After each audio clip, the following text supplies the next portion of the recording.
the year 2011 on a podcast. That's right, we were podcasting in the dark ages. Not only At at least. It might have been 2008, I think. I'm thinking that's when we started doing it. Really? You know better than I guess Lawson, the betting dork historian. Yeah. He would know that for sure. We did it all the way back in the betting dork days. This is Mark Borchard, everybody. He is Basewinner, at Basewinner on Twitter, basewinner.com. Does the Bet US show every morning on Major League Baseball. And what we try to do is go through stats through 3/4 of the season and figure out what of these stats is narrative, what is predictive, what we can glean from this betting moving forward. And we get progressively more proprietary as the show goes on. So we do some ones that are readily available, best money line teams, best run line teams in Major League Baseball, best starting pitchers if you had backed them blindly. And then we narrow that down to umpires. Mark has a lot of historical data on umpires when they call balls and strikes, whether they tend to go over or under as home plate umpires. And then we'll do first 5 stats, which are always, and I just took a peek at them, once again, unbelievable, and first innings with starters. How you doing, man? Your season going okay?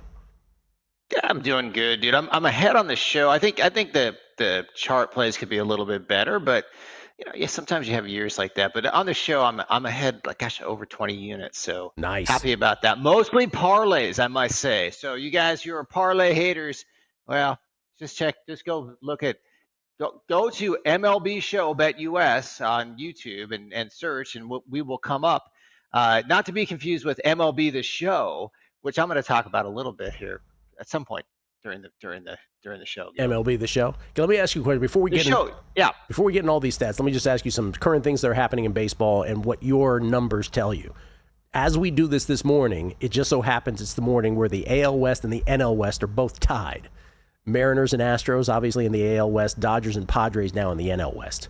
If people were betting those divisions, and obviously based on the numbers, the prices where those two teams per division are currently, where is the value according to Basewinner numbers? Well, I can tell you the percentage. I don't know. I haven't looked at the prices today, but like from a simulation standpoint, Seattle is at 60% to win that division. So that would be what, minus 150-ish? Yeah. So I really like this Seattle team. I simulated the playoffs. They're 10-1 to win the World Series. I think they should be like 6-1. Seattle minus 105. So the value according to your numbers on that. Yeah, for sure. And then the other one, I guess you're going to bring up. So I'll just host the show, Gill. Why not? Go ahead and the NL West. I've got the Dodgers 61%, the Padres 39%. So that'll be 2 really cool division races. I like all 4 teams. Like all 4 teams rate pretty good by the Basewinner numbers. Give me your numbers in that again. What were they? Dodgers 61%. San Diego Padres 39%. San Diego Padres 39%. So you're talking about plus 155-ish. They are at plus 175. So a little bit of value on the Padres. Yeah. That was cool, man. I was ahead of the curve, Gil. I got them at plus 750 at the deadline. So I'm hoping they can come in because I have a lot of stuff that's dead with the Diamondbacks. Because the Diamondbacks, they had their issues this year, Gil. They did. And they quit appropriately. But are feisty. I wouldn't be so sure about that. Yeah, they're feisty. I think that they're an over team, and they've been competitive in their last 10 games. So we'll see. Yeah, I mean, they're competitive in the way that the Giants were before these last 4 games they lost. But both teams have essentially said, this is not our season, right? Have at it with our players. I think from a personnel standpoint, they have. I mean, I think they would have retained Suarez if they thought that they were going to go. But it's an easy season to write off. They lost Burns, they lost Martinez, they lost Puck. Those are probably arguably top 25 pitchers in anybody's rating. So that was kind of a blow to them. But I think while we're talking about the D-backs, I'll just say this. I think that they're an over team. Now, if you look at the unders over the last month, they're more of an under team from a result standpoint. But looking at the offense, they're still a pretty good offense, top 10 offense, and the bullpen is the worst in baseball right now as it's composed. I think they've got a guy that's on the injured list that comes back in. But anyway, they're bottom 5, bottom 10 bullpen. I think that looking to play the Diamondbacks over might be a good idea for the rest of the season. I don't know. I know you don't deal with awards as much, but you have hit some big ones over the years. Robbie Ray, famously on a July 31st, you called it 100-1, and he ends up winning the Cy Young that year as a Blue Jay. This year, I'm just curious about. I know Skeens had a bad outing, but Skeens is still the prohibitive favorite in the National League, and I think he should be. But in the American League, everybody just figured they'd pencil in Tarek Skubal. But if you go to the Tom Tango Cy Young tracker, and he has on his final numbers at the end of each year, last 19 years, he has correctly picked 32 of the last 38 Cy Young winners, the eventual Cy Young winners. So his final stats, his final point value, because he has a formula. It's a very simple formula. It's innings pitched divided by 2 minus earned runs plus strikeouts divided by 10 plus wins. It's none of these advanced stats you and I talk about. Just you plug that stuff in. And right now he has, right at this moment, this doesn't mean this is going to be the final stats, but he has Garrett Crochet as a bit of a as having more points currently than Tarek Skubal, and obviously Crochet is in plus money. Now Tango himself might say that he thinks Skubal is more sustainable. I'm not sure. Last I heard from him, that's what he said. But would you see any value on Crochet? I don't think so. I think for me, the numbers are far enough apart. You look at just from a base winner ERA standpoint, Crochet's at 2.67. That's very good, but Skubal best in baseball at 2.19. You know, I'm surprised that, and I guess this is more of a wins-loss thing. And I know Logan Gilbert lost some time due to injury. But his base winner ERA 2.31. That's nice. It's second in baseball, Gil. Yeah. Anyway, interesting things. I don't know. Is there and before we get into stats, last thing, is there a bet out there, whether it's divisions, pennant, World Series, maybe it's a make-miss playoffs, anything, any category that you can think of, any market that is like the best bet of the bunch according to your numbers?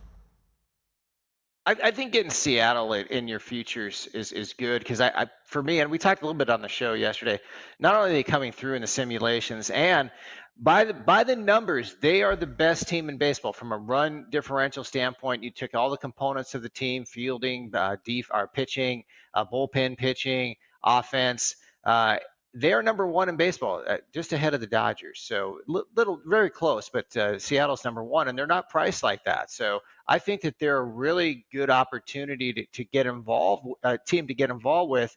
And then, you know, I kind of touched on this a little bit. We don't have a lot of Seattle Mariners playoff data because they just haven't made the playoffs a lot since they've been at T-Mobile Park, formerly known as Safeco.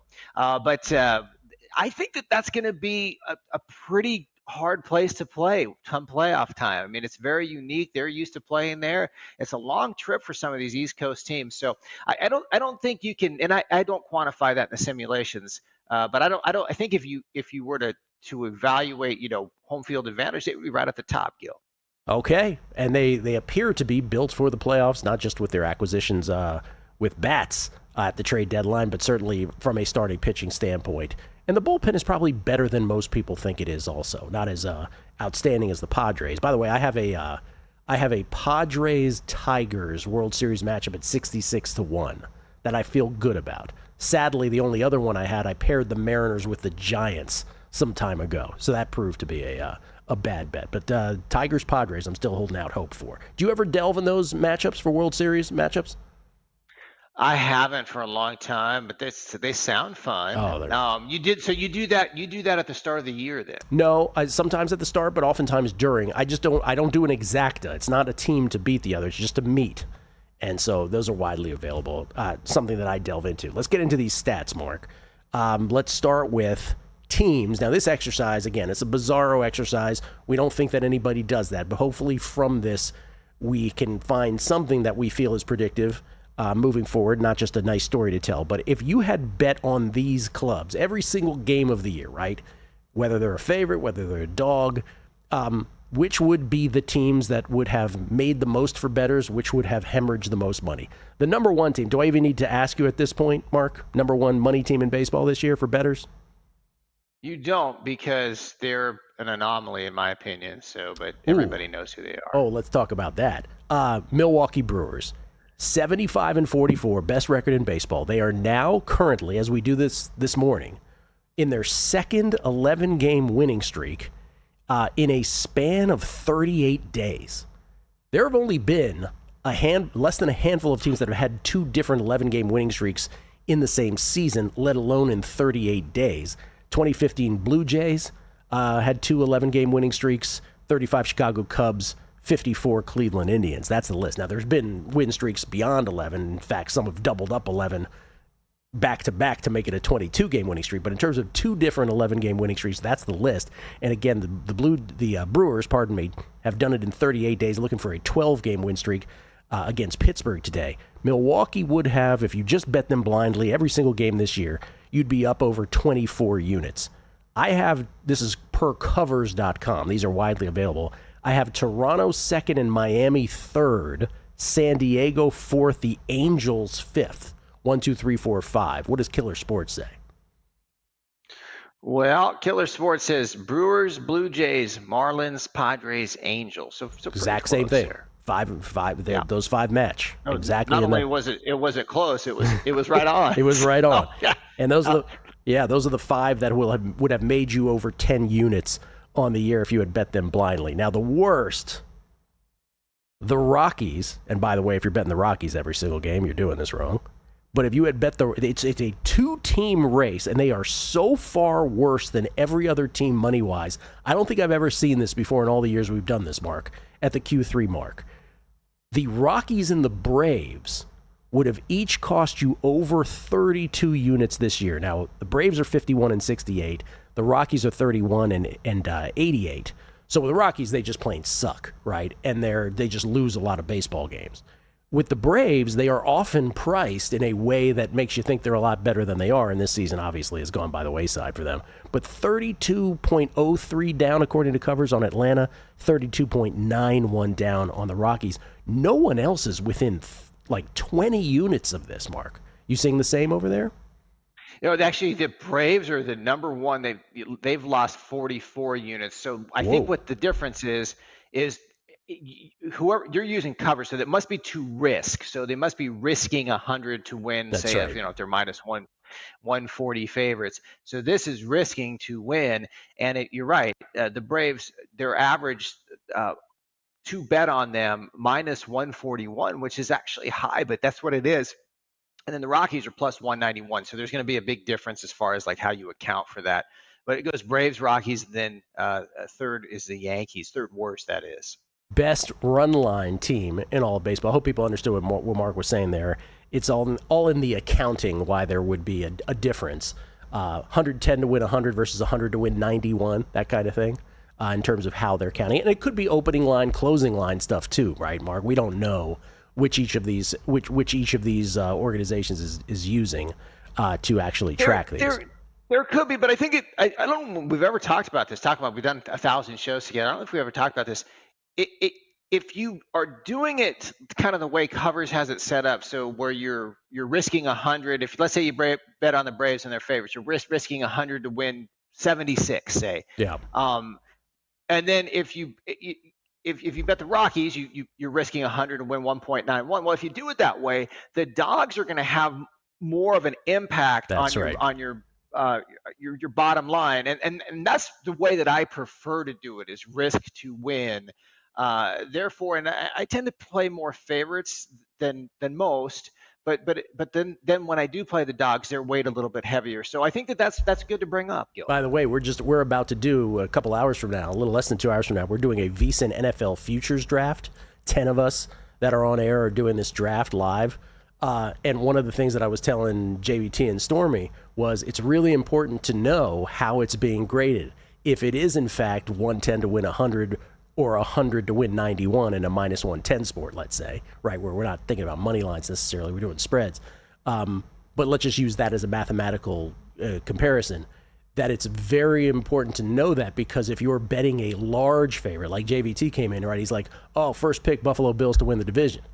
And then and so I talked to him, and he realizes now that's not that great of a pick now, because it's going to be graded 100 to win whatever that is on a minus 325, right? So that becomes a less valuable pick for him as opposed to 325 winning 100 based on how you grade it. So it's the same sort of thing here is what we're talking about in terms of how the accounting is done. Run line. which I like to call is the old de facto power rating on these teams. Now, this is, again, a bizarro exercise. No one thinks that anybody is doing this every day. But if you did bet these teams on the run line every single game, whether as a 1.5-point favorite on the run line or as a dog on the run line, in other words, if you lose as a dog but you only lose by 1 run, you get the win. The number 1 most profitable team on the run line this year in Major League Baseball, Mark, is... I have the Blue Jays, Gill. It's the Blue Jays, yeah. 70-50 on the run line.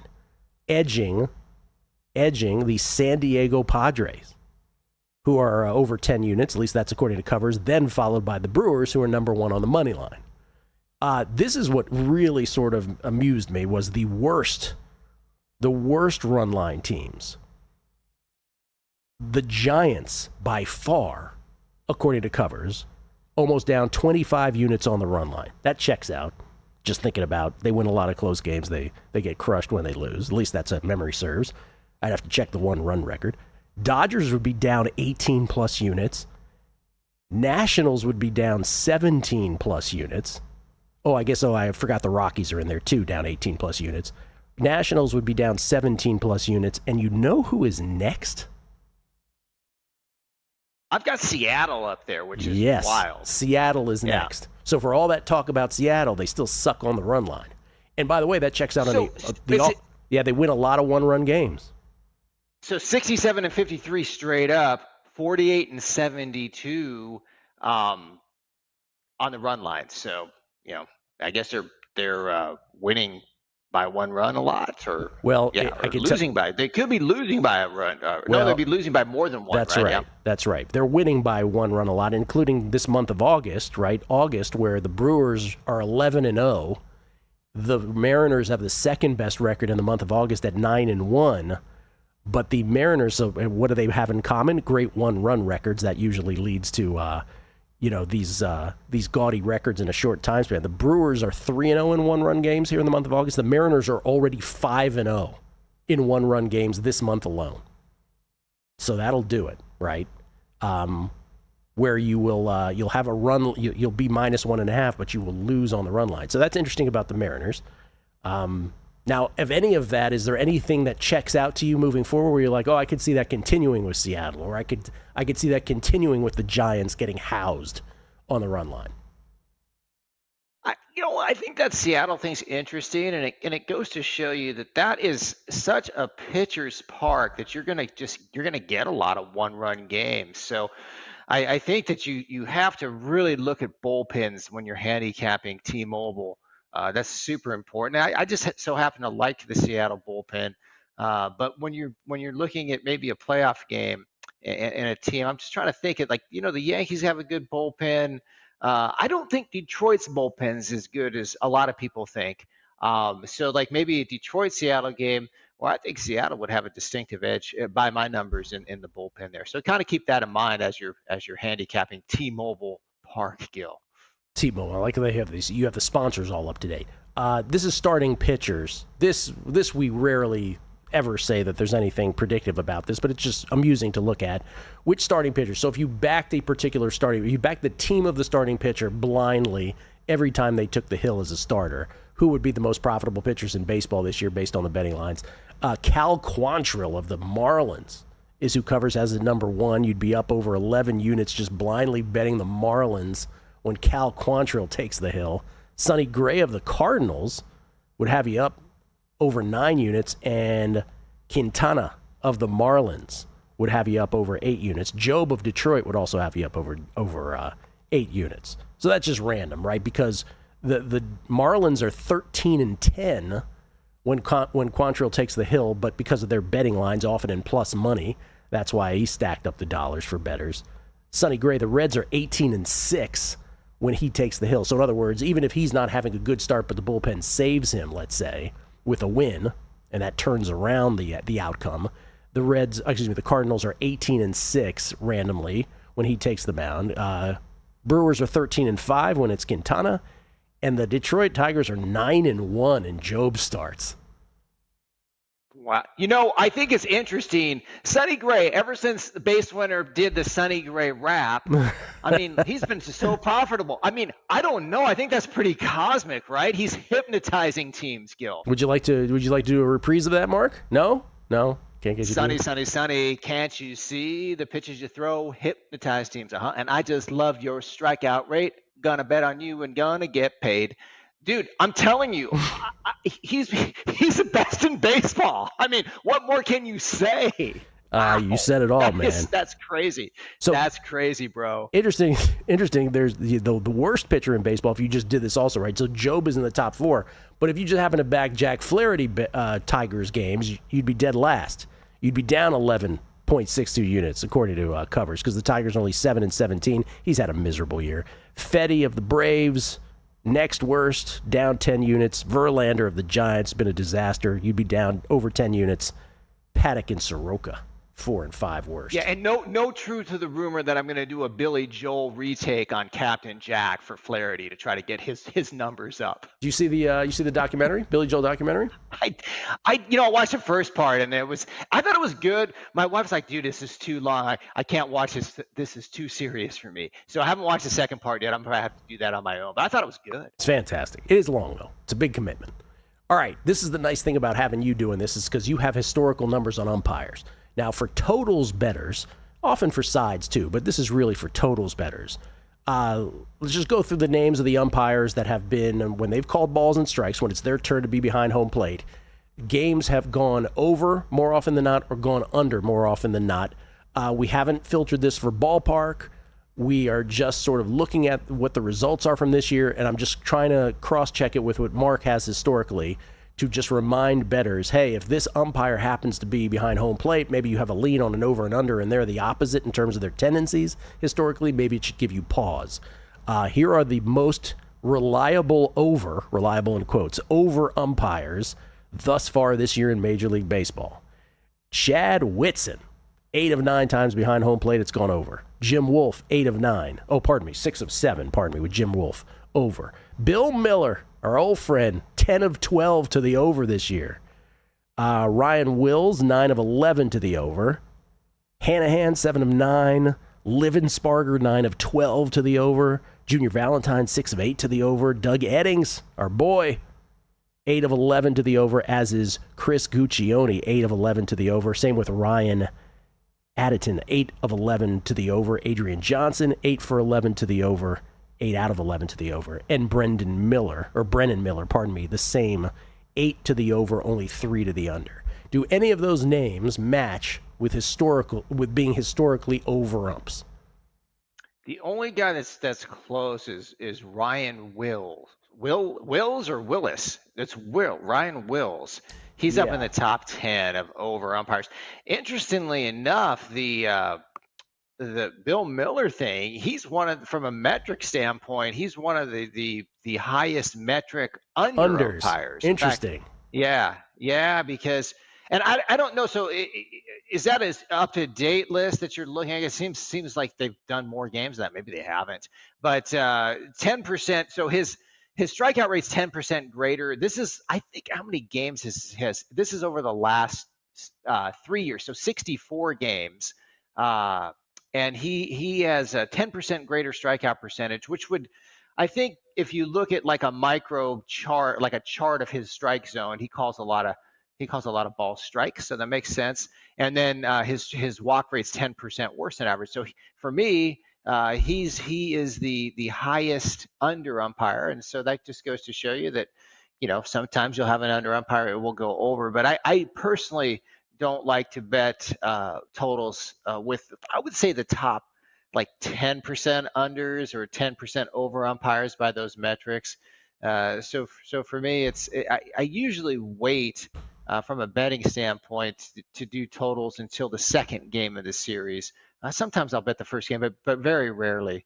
I'd like to know who that's going to be, Gil. I wonder if a dude like Bill Miller reads the press clippings or knows his record with that kind of stuff. If everybody ever whispers in his ear, hey, there's this betting thing, and you usually are an over guy, and maybe he adjusts. I have no idea. if that's the sort of thing. But it's definitely a change in his tendency. But just Ryan Will's a good name for people to know if you're thinking about betting an under in a game that he is behind home plate on. Over for Wills, because he's Yeah. over with the and he's kind of over from a tendency standpoint too. Yeah. But I think that, like, I think this umpire thing, I'm thinking that they're going to go to the challenge system next year. They've I got really to. hope that it happens. Got to. Because and we talk about this on every podcast, and when you watch every game, it's not just like, hey, it's one game out of 6 that you bet on. It's every game.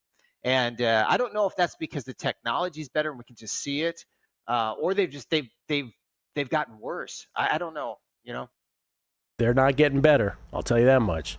Ryan Will. So if you think about betting an under in a game where you see that he's behind home plate, and by the way, you can. Where's the Twitter account that you go to for this? StatFox used to be the spot, but where do you go now for umpire assignments? It used to be umpire list. It's really easy to do, and that's why because you don't know who it's going to be for that first game. You don't know until you check out the game day on MLB on the first game. So you maybe know 15 minutes beforehand, but you always will know on the second, third, and fourth game of the series, because they rotate from the first base umpire will do the home plate game the next day. So it is clockwise. Clockwise. That is, if you're looking. Yeah. Yes. Yeah. All right. And most reliable under umps thus far this year: Charlie Ramos, 7 of 7 under. Austin Jones, 12 of 13 under. Eric Backus, 8 of 9 under. Phil Cousy. We love Phil Cousy. 8 of 9 under. Corey Blazer, 10 of 12 under. Chris Siegel, 9 of 11 under. Nick Lentz, 9 of 11 over. And Brendan. Oh, wait a minute. Didn't we have a Brendan Miller up here?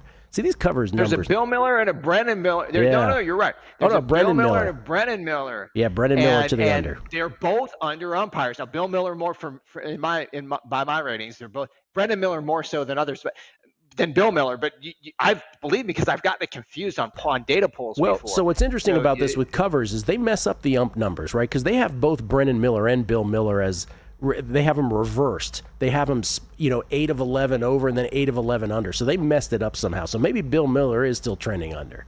So with those two guys, they seem to have messed it up. Yeah. So anyway. Yeah, but I think, and one of the things, the guys we get the chart that have been with me for years, that those are in those second, third, and fourth games, those are kind of put into the total numbers. And you'll notice that I'll play more totals, in those later parts of those series. Yes. Because it's important to me. So, but the one guy, Phil Cousy, he is 6th from an under standpoint, and he's in the under. So, okay. So that kind of jibes on both parts, Gill. So Phil Cousy, a reliable under ump. Again, you don't have to follow it blindly when games that he umps, but if you have a lean the other way, maybe it should give you pause, kind of thing. All right, let's get to first fives and first innings. This is the good stuff. First fives, Mark. So now this is, again, same bizarro exercise. These used to be first five stats. I used to have to do them manually back in the day. Imagine that when first five betting was not that rampant 10 years ago. It's still a pretty modern development in sports books. We take it for granted now. But 10 years ago, it wasn't that rampant. You had to track these manually. Then over the years, shout out to OddsShark. They have sort of computed these, and they're available through OddsShark. But the best first five teams, again, same bizarre exercise. You bet on them these teams, every single first five, whether a favorite, whether a dog. Remember, there's obviously pushes involved in first five. Best team first five is, Mark? Any guesses? Oh, you know what? I have a split for home and road. I'm going to say Detroit.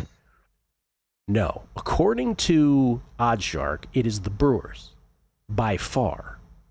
Brewers, 60, 34, and 25. So not only are they the best full game money line team, they're the best F5 team in baseball, and it's not particularly close. They will have won bettors almost 20 units first five. Most of those on the road, by the way.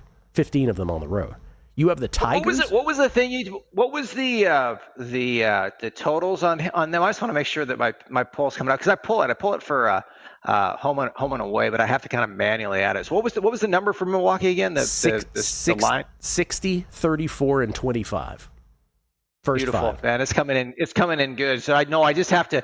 So Detroit, I have it at their raw score 61. That's correct. 33 and 17. So that was a decent guess. I thought you 61. You scolded me about my guess. No. I thought that was a great guess. No. I didn't mean to scold you. 61, 43, and 17. The problem is we're talking about the betting number, right? So Detroit's going to be a huge favorite in a lot of those, and maybe, I don't know, if a Tarek Schoolbush 5 than it is on full game.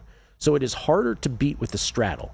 And the Brewers would still have you up almost 20 units, 60, 34, and 25. The Angels are number 2. You'd be up 9 units. They're 48, 48, and 24. Remember, a lot of those they're going to be a dog in. That's why you're up money.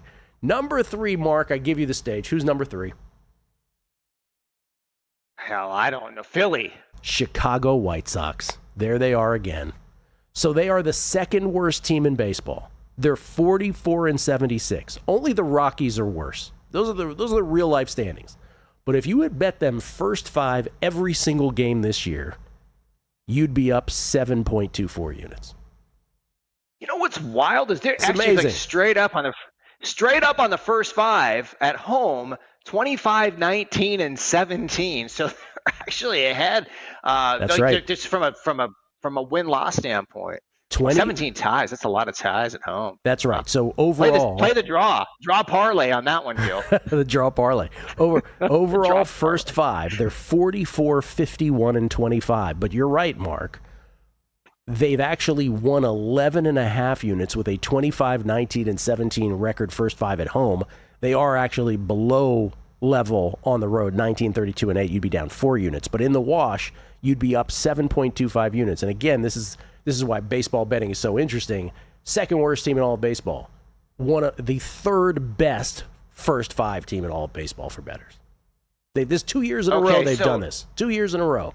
So I'm gonna tease the quarter 2 because we're not gonna do one for the last quarter, but quarter 2 next year, quarter one rather, we're gonna do which team first 5 draw parlay is the best. I will have that for everybody. So the draw parlay. So to define that for people, they have a push after 5. No, it'd be hard to do because you'd have to know who to parlay it with. Yeah. But we talked about it for soccer. Right. We're playing a draw parlay. One team to draw, the next team to draw. I want draw parlays from Paul Carr. I enjoyed his segment. I always enjoy his segments, but I want to draw parlay by the end of the year. Just one. That's all I ask for. By the way, 4th best F5 team, Diamondbacks. 5th best Cubs. 6th best Rangers, and then it's the Tigers. And only the Red Sox are 8th. Everybody else is negative, including the Reds, who you'd be down $1. By the way, I thought that Arizona number was interesting too. The Arizona 37, 19, and 4 at home. Mm-hmm. That's the one we talked about this with the White Sox last year. Is just you can do the halftime full time bet, and I still think like the Diamondbacks. Their starting pitching's not awful, and they can hit good enough, but that bullpen can blow. So maybe that's if you want to get a fun bet in a game to do the halftime Diamondbacks full time other team because the bullpen will blow it. Well, I think these are the most interesting of all the stuff we do because you just pointed out the White Sox are the number 1 home first 5 team in all of baseball for bettors. I mean, they're the second worst team in baseball. It's pretty incredible. The Rangers, who I just mentioned, are the 6th best first 5 team, money-wise, right? 58, 44, and 19 first 5.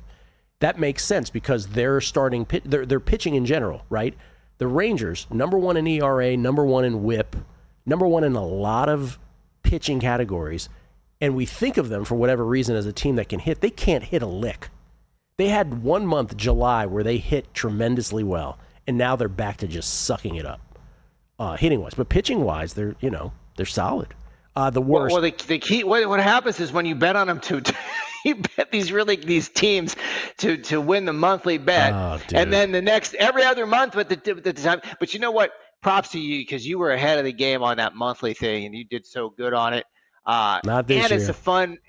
Well, but you know what? I bet you turned on a lot of people to that Oh, market, I'm and sure. It's fun to bet on that too. But So, I had the Padres in May. Padres have the greatest bullpen in the world. What was the 1 month where they sucked in the bullpen? May. I had the Mariners last month. Consider them for this month. They're just behind the Brewers. So yeah, just the timing of all this stuff. Worst first 5 teams in baseball. Again, bizarro exercise. You bet them every single first 5, favorite or dog. Braves and Rockies, worst 2 again, just like the full game money line. Braves are actually worse than the Rockies' first 5. Jeez. Then it's the Dodgers. Wow. Then it's the Dodgers, third worst. Would you have predicted that? No, I wouldn't have. Yeah. I'm trying to think of what their record is. Like 40, let's see what 49, 50, and 21, first 5. But when you're a big when you're a huge favorite every time, right? That sucks. 49, 50, and 21. And there's really not much of a distinguishment between home and road. This is wild. 27 and 26 first 5 at home. Yep. Wow. That's and 9, and then the 9 draws. But that's I wouldn't have guessed that in a million years. But I'm looking at it right now, and you're telling me too. So in fact, the White Sox are the best home F5 team in baseball. The Dodgers are the worst home first 5, just in terms of money, right? Because 27, 26, and 9. Imagine how many times they were huge first 5 favorites. That's not going to cut it. Anyway, that stuff is always interesting. By the way, Cardinals and Nationals count down the top 5 worst in terms of first 5 betting. That first 5 betting stuff is it gives you a different way, a different prism through which to look at baseball betting, because it will give you.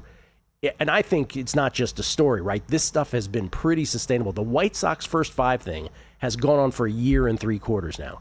And as bad as they are this year, they sucked even worse last year as a team. So it's pretty incredible what betting them that way. And what was that thing you uncovered last year? Certain books offer this double result, first 5 full game. And the White Sox last year were priced, I think we said, on an average of 7-1 on those. And those hit, double digits amount of times, I believe, last year. I think you said like 18 times. Yeah, no, they were paying I think they pay like 7-8-1, something like that. So depending on if they're home or on the road. Yeah. And so you can make a little bit of cash doing that. I wanted to say it's like I know Will was on your show earlier. Propping up Profit X. I'm wondering if they're doing first 5s, and if that's the one thing I'd like to see, a little bit more competition from a pricing standpoint on the first 5 lines, because you just got the straddle still pretty big, and you just thought, gosh, when this stuff became legal, you thought, hey, we're going to get better pricing, and I think it's gone the other way, Gill. I really do. But so shout out to the exchange. I know Sport Trade and Profit X are they're trying to change things, and that's cool. I think that's really cool. Profit X has first 5s. I have bet them myself. They have first 5s. The one thing, by the way, and they're fantastic pricing, and obviously you can name your price and hope it gets matched. And more often than not, it does. The one thing with the exchanges that I will say, just to be sort of fair and balanced here, is the live betting is a risky thing, right? Because if you're making the market instead of taking, if you're offering a price on a live situation and you're not paying full attention, or you're on a lag or whatever it is, you might leave it up a result too late, right? Like someone could get a hit or something, and then someone grabs what you already offered before you had a chance to take it down. So I still have only stayed in the pre-flop area, but they do have first 5s. Yeah, that's tough because of the speed. I noticed something. This is a really interesting thing. Like when I'm watching the game on my TV, on my computer, and I'm watching the same game on my TV, I have the same internet connection. One feed is faster than the other, so you got to be careful on that, I think. But let me just ask you this. I don't want to stray too far because I know we're kind of on a tight schedule, but. Are you finding liquidity? Are you able to get 5-inning bets down there pretty easily? Yeah. Oh, that's great. Oh, yeah. It's way more. The big thing with these things was everybody was scared about liquidity. That has never been an issue. Never been an issue on these things. You would be amazed how much in handle is out there. It's incredible. Well, no, that's good to know because Yep. I haven't really gotten involved in either one of them, and I think that's maybe something I should look at, especially if you're going to be playing these 5 inning. When I think that you can get someone on a particular game. I know Will does a lot of 5 inning betting, and He so loves he the seems to think the same way. Yeah, he loves the plus half a run. That's the Willie special, we call it. Plus half a run, first 5. So that's another way to play those. Let's go to the first inning. Let's wrap it up with the first innings. This is the most proprietary of all of them. And this is because there's a lot of people like to bet Yerfies and Nerfies, and they like to know what pitchers do performance-wise when they first take the hill. And we've been doing this from the inception, too. So these are starting pitchers in Major League Baseball. I put this at the quarter 3 mark here, the third quarter mark, the quarter pole, if you will. I put this as minimum plate appearances 60 against. What did you put? Okay, I have 40, but I got to just say this because when you were doing baseball for Dr. Bob, you talk about a pioneer. You call Dr. Bob a pioneer? Yes. Well, you were a pioneer in baseball statistics because you were doing this before you can get it at Fangraphs, and so you were doing it before Fangraphs did it, though. So I'm gonna give you a pioneer reference. You know when I say that, well, thank you, by the way. Jason Weingarten deserves a shout for these too. But let's say this with Bob. Whenever I call Bob the pioneer, he's like, I don't like pioneer, Gill. It makes me sound old. And I said, what do you prefer? He goes, I don't know, legend. He said that on air one time. We're like, okay. And he says it with a straight face. Yes, and you does. know what? There's not many guys, and some people think, oh, what an a-hole. But you know what? He's got the clout to do it. There's not a lot of guys that I would say that, but Dr. Bob, when E.F. Hutton talks, people listen. Well, when Dr. Bob talks, I listen, right? He's my guy. I'll see him tonight. He'll be here at Bet Bash. All right, first innings. Beautiful. First innings, minimum 60 plate appearances against. So let's do this based on opponents' on base percentage. Just the first innings. And I don't know what the Colorado Rockies are doing as an organization, but their starters are littered on this list, littered through this. Part of this is Coors for sure, but part of this is they just suck at baseball, right? So number 1, Antonio Sensatella, opposing on base at 486. What are we doing? It goes to show you how the lack of depth the Rockies have. I mean, and I've said this on your show, if you're betting Senzatella, you must be really smoking the Sensimilia because he's always up there. He's up there every time we look, right? 486 on base percentage, worst, number 1 in a bad way in baseball. And they just keep trotting the guy out. Oh, dude. So I guess that shows you the depth, right? They have 3 on the top 10. He's first, 486 against. Kyle Freeland, 7th worst, 415 against. German Marquez, 10th worst, 396 against. I mean, and they have, Blaylock, and because you go to 60, I go 40. Blaylock has 43 total batters faced. He's 3rd worst. So they've got the gold and the bronze in a bad way. Good job. Stay hot, Colorado. I mean, and I get it. Some of it's Coors, but you can't keep rolling out the same dudes year after year and expect different results. It's ridiculous. So anyway, at the top, Sensatella, 486 against. Jonathan Cannon of the White Sox, number 2. That's interesting. We just talked about how good they were first 5. He's 448 against first innings. 448 on base percentage against. Jack Kohanowitz, 3rd. 430 against. Jake Irvin of the Nationals, 419 against. And then Walker Buehler. Oh, one of these names is not like the other. Walker Buehler, man. Remember when he was the Dodgers ace? 418 against on the Red Sox. Man. And he still didn't go to Texas, where he could have been Walker, Texas Ranger. But okay, you know what? I wanted to talk about the away one because you can filter it on Fangraphs away. So Sensatella's worse on the road than he is at home. He's 509 OBP on the road. 53 batters faced. Wow, that's pretty brutal. That is brutal. Okay, this is now the best first inning pitchers in all of baseball. Best first inning pitchers, just in terms of opponent on base percentage. Do you have any idea who number 1 is, minimum 60 plate appearances against? I've got it all because they all have 60 plate appearances, but it's surprising to me. Yes. I have David Peterson. Yeah. David Peterson. I did not expect that name. David Peterson of the Metropolitans, 188 against. Now, what's interesting is at the top, it's a bunch of just gas cans. But at the bottom here, it's usually big names and they always check out, right? So Peterson is interesting that he's in there. Then it's Wheeler, then it's DeGrom, then it's Skubal, right? So it's Peterson's 188, Wheeler 190, DeGrom 190, Skubal 200, opposing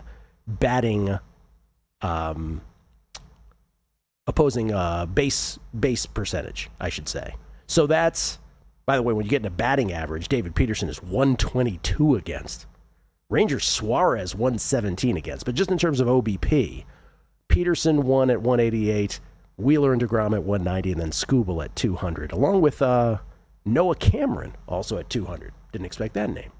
Yep, those are the top five. It feels so good to bet on Jacob DeGrom. Still, it does. It's like I can almost bet on him every time he shows up. Though I've somehow run into a couple of his starts. One pretty recently, I think on a Saturday or Sunday afternoon, when I think they were playing the Mariners, where he just got beat up by the long ball. Like 3 Mariners hit home runs against him. So he's got that in him too.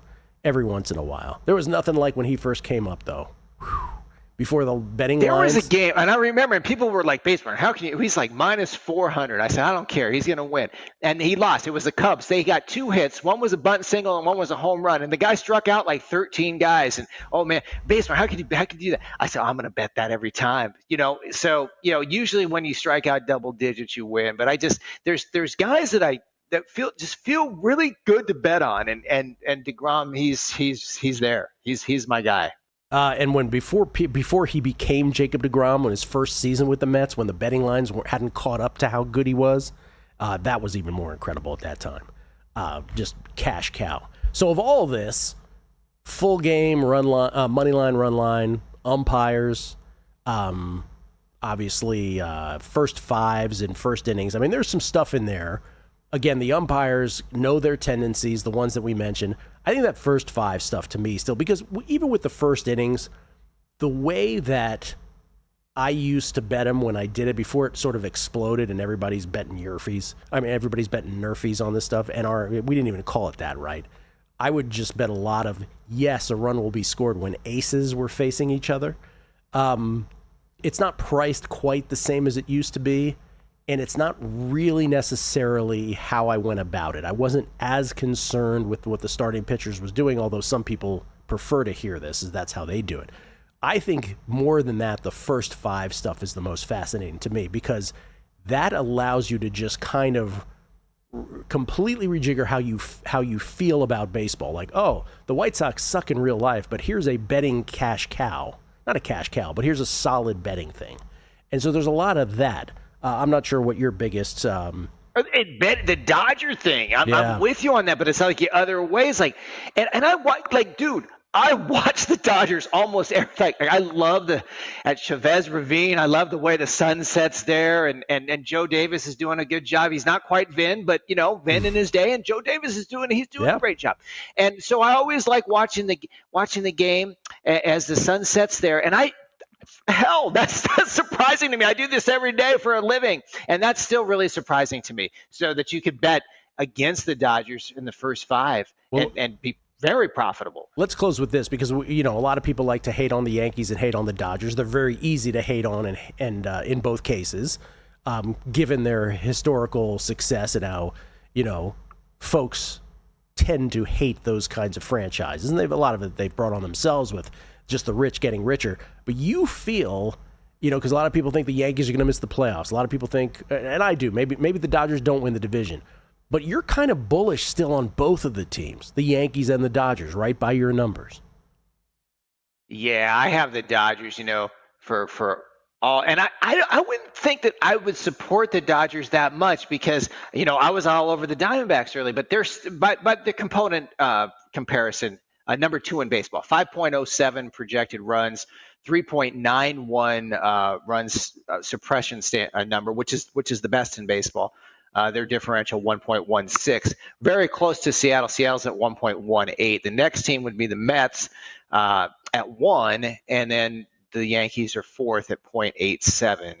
So that's taking a look at bullpens, fielding, offense, and starting pitching, and then assigning a run number. And that's what I use to generate the simulation skill. Yeah, but yeah, they're still. I mean, they're really good, and I don't know if we've really seen the best, and I think the market kind of feels the same way. I mean, they're the favorite. I think that they're kind of an over favorite personally, but they still have the components that if they win the World Series, it's certainly not going to be a surprise to me, Gil. No, I don't think it would. I don't think it would be a surprise to anybody. But you know how we live this every day, and people like to react to recency, and so right at this moment in time, it feels like, you know, these teams are down, and there's so much baseball to be played. A quarter of the regular season. Our thoughts on this could change dramatically. But that's what makes it so interesting, because there's so many different markets to bet. We were looking, Kelly Bidlin and I, on a numbers game on the radio side this morning. We were looking at the odds to become the number 6 seed. So in other words, the third wild card, the last team in the American League and National League. You can bet those. Those are interesting markets. I think it comes down to the Mets and the Reds in the NL, and then the AL is a complete free for all. So, dude, I have this right in front of me. My simulation seed percentages. You were saying the Mets you like. So National League, I feel like it comes down to either the Mets or the Reds. Okay, Mets 47.6%. Reds, I don't like the Reds, so I'm only getting 5.6%. The other team that could get involved in there by my numbers would be the Padres, but they're only at 15%. So I think the Mets would be a pretty darn good play there. And you were saying they're like plus 150 or something like that? Yeah, they are the short shot. They are the obvious one. By the way, the knock on the Reds, even though the Reds were 5-1, the Reds are 2 games out. The Reds have the hardest remaining schedule in all of baseball, so that's the knock against betting them for the number 6 seed. The American League is, and it follows that you would have the Padres as next if you think the Dodgers are still going to beat them in that division. The American League, I was saying this morning, as clear as you can make it about the Mets in the NL, it's a complete mess, right? It's a complete scrum in the AL, so I'd be curious to see what you have number 6 seeds for that.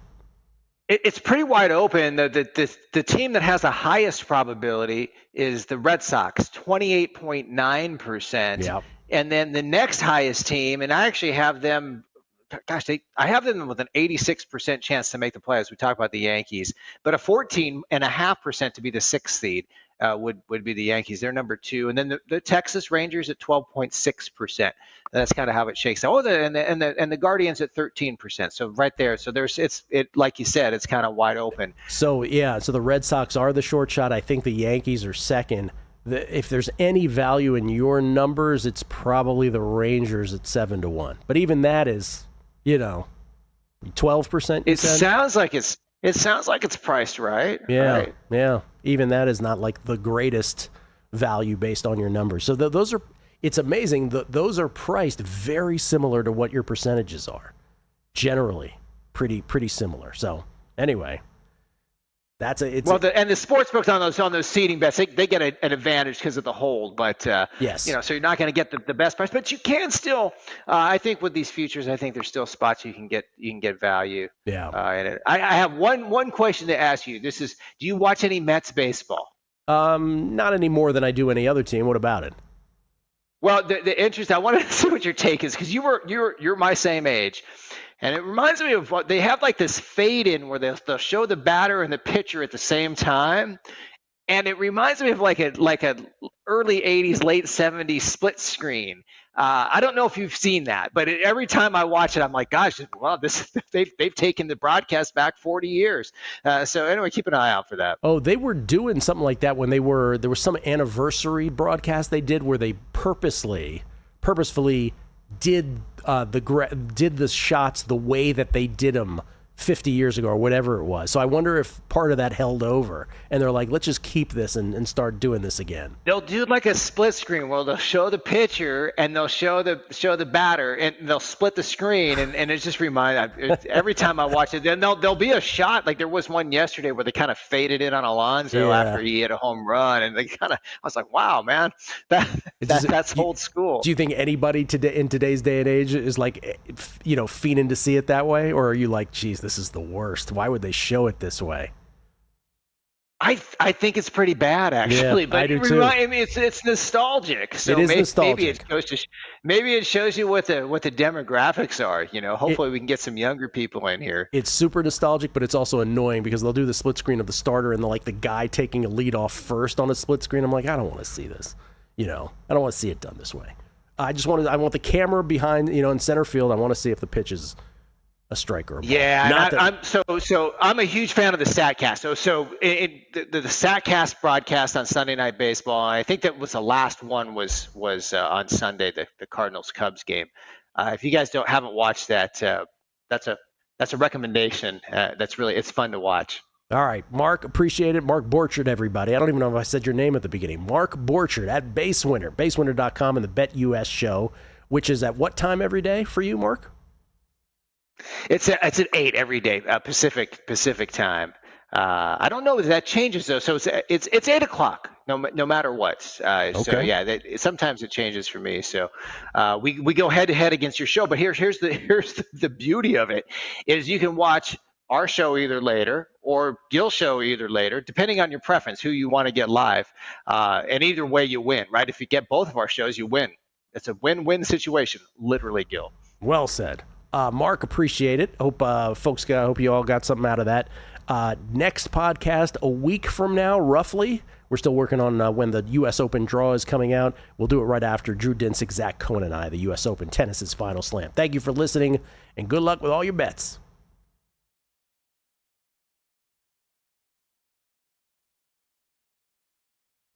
Thank you, Mark. Thanks, Gil. I got to race home to get back for this draft. Get back, dude.